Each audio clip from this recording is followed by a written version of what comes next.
Good morning, everyone. Hope you guys had a great weekend. So where do we go from here? Market obviously had a bit of a nasty crack on Thursday and stabilized on Friday. And we've got some individuals on the media calling for a 10% correction. Hasn't been one in a while. But where do you think the market is going to go from here? I took a look at this and say, well, 10% possible. Hasn't happened in a while, but sure, it's in the realm of possibilities. But there are a lot of places the market could stop on the way down to that potential 10%. Most recent corrections have been more in the area of 5%. But, that's as far as the broader markets go. I mean, the retail sector alone was down probably at least 5% last week. So there's a lot of devastation happening in the market, and the broader markets usually mask what's happening. And then eventually they catch up. So just to have some downside targets to be aware of where they would be, and just looking at it from a percentage point of view from the high over here. So about 5%. And the 497 is just because I couldn't drag the measurement here to exactly 5, but point is it's in alignment with an area of support. And we always look at areas of support to the left. But the same as if we said, hey, well, here's the 200 MA, which is always going to be a focal point on something like the S&P 500. And this is the cash index. Usually we look at the futures or SPY, the ETF. But this is what's going to be quoted, so that's why I'm looking at this with you. So the 200, is that in alignment with some support? And it is. And if prices were to get down here, this moving average would probably be a bit higher, depending on how fast or slow it got there. But anytime you look at something like a percentage, a moving average, and forget about trend lines and fib lines, they don't work. And if you use them or following a service that does, 99% of the time they're just going to line up with some prior low or area of support or resistance if prices are in a downtrend and moving up. Looking for these magic numbers by connecting the dots, not necessary. And more the holy grail type of hocus pocus analysis. Just look to the left, and the support and resistance is right there for you to see.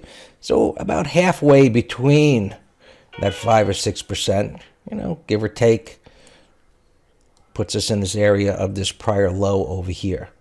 And then 10% down here, let's just go like this, 10%, give or take, is in the area of this prior low here.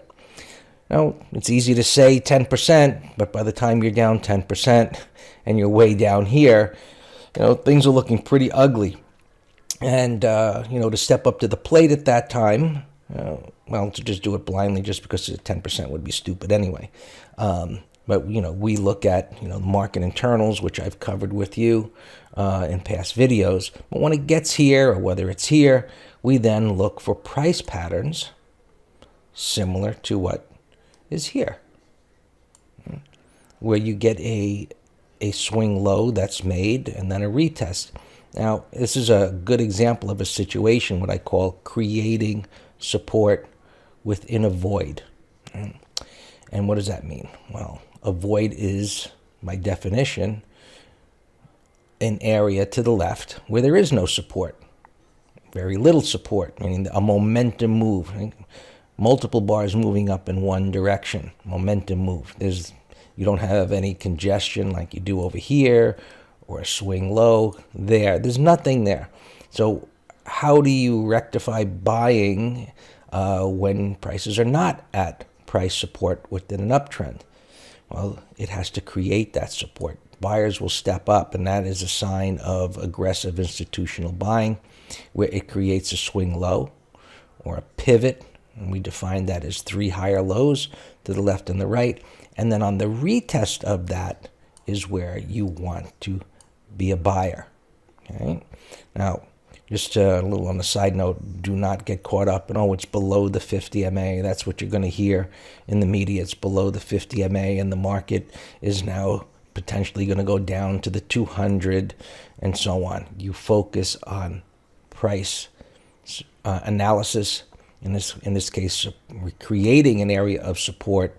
And of course, you could look at multiple time frames. But in any event, wherever it happens to find a significant amount of buyers, we would then look for the price patterns in alignment with that, as well as market internals giving us a buy signal at that time. And that's what we do with subscribers, whereas we had alerted them to a sell signal on the 24th, and there was a buy signal was on this day right here. November 6th newsletter, we alerted them to our buy signal on the market, and here is where our sell signal came in. All right, so let's see what the future's doing. A pretty neutral open here, so we'll just go through this quick. I just wanted to that little lesson with you. The markets are coming down to this major support area, and we'll see if they hold. They're beginning to stabilize here, and now we've got this minor resistance area. And as I've explained in other videos, in a bearish move, right, we want to see prices stay in the lower half and ideally in the lower third of the big red bar. And it was unusual, but I guess after the first crack from a new high, it's not that odd for prices to rally back up, but it was a sign of buyers aggressively stepping up to rally up to the high of that big red bar that happened on this time. And now, if sellers are going to stay in control, this is going to stay down here in this area. And then it's going to build or create a new area of resistance. Right? So here's the thinking behind price patterns. That's what we teach, thinking thoughts behind price patterns. What do they mean? It's not about different candlestick names and so on.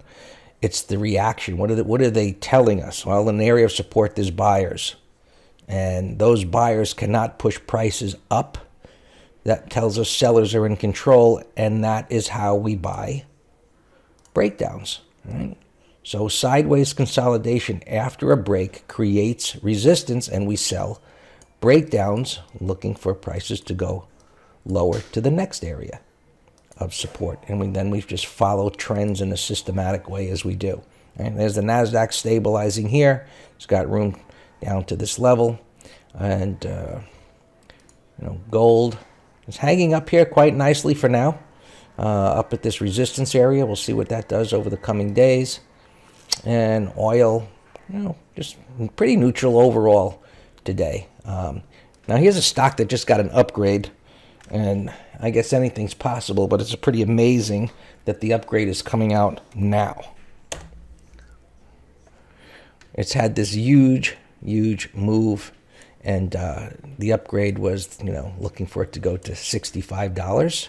It came out of a quiet period. I suppose it's possible, but it may be something you want to keep an eye on, because these momentum moves that can continue. So if you're an aggressive trader, buyer here, this is a stock to watch. That it's getting some focus, and right now it's trading 41.40. So it's up a little bit, not taking out those highs, but interesting. Could be an interesting play if it does get the attention from this new buy.